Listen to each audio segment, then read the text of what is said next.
Yo guys, what's going on? Adam here. I'm here with Statman Dave and Stephen Howson. We're outside Old Trafford, 3-0 in our return to Champions League football today. I'll come to you in a minute, Steve.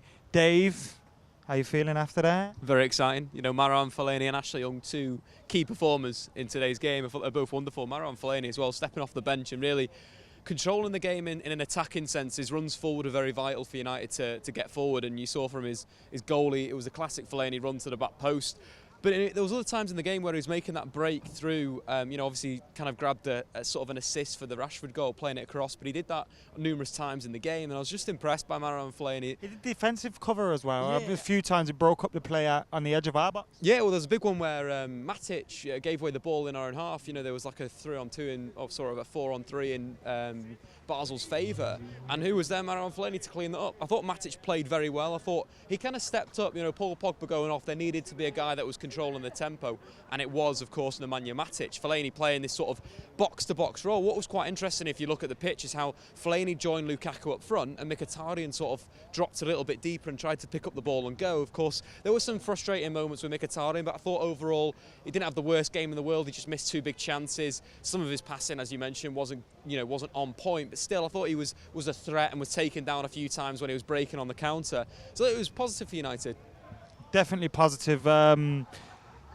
Who was you impressed with today? Fellaini. We changed our system a little bit when Fellaini came on.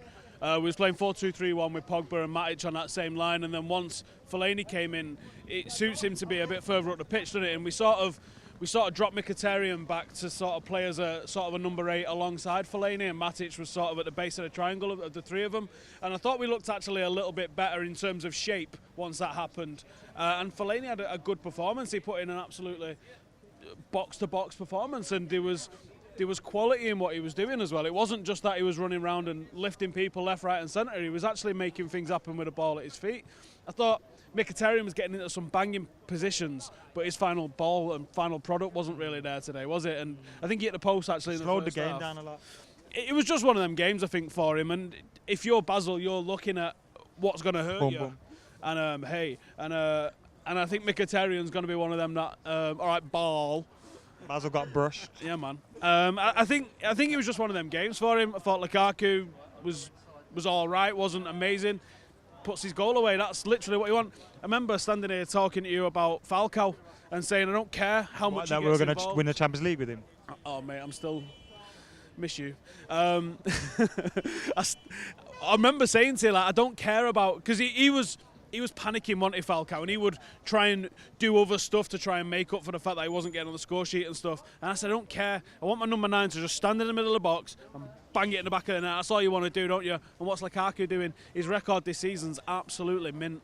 6 in 6. We had a makeshift defence today.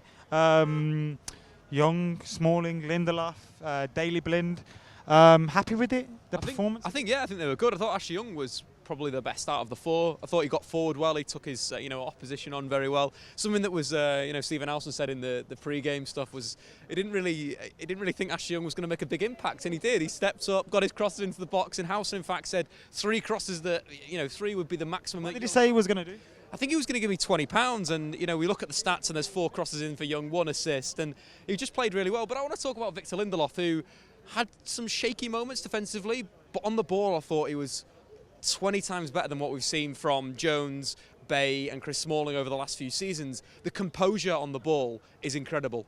Some of the passes that he was hitting in between the lines to Henrik Mkhitaryan in that danger area where, it's like an eye of the needle pass, coming out the back and playing that pass. One of the things actually that frustrated me about Young's game is if he'd maybe watched Lindelof before, Lindelof likes the big switch out to the right fullback who pushes on. He did it in the first half and Young got through and put a ball in the box, but he stopped doing that. It's a little bit frustrating from Young, but with you look at when Valencia comes in, that pass is going to be on every single day of the week. So expect that to be like a nice little move from United, Lindelof out. But I think it's going to take time.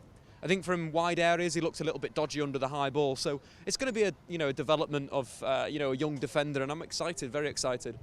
Cheers, man. I'm excited too, Dave. Dave, by the way, subscribe to Statman Dave. Steve. He's an out.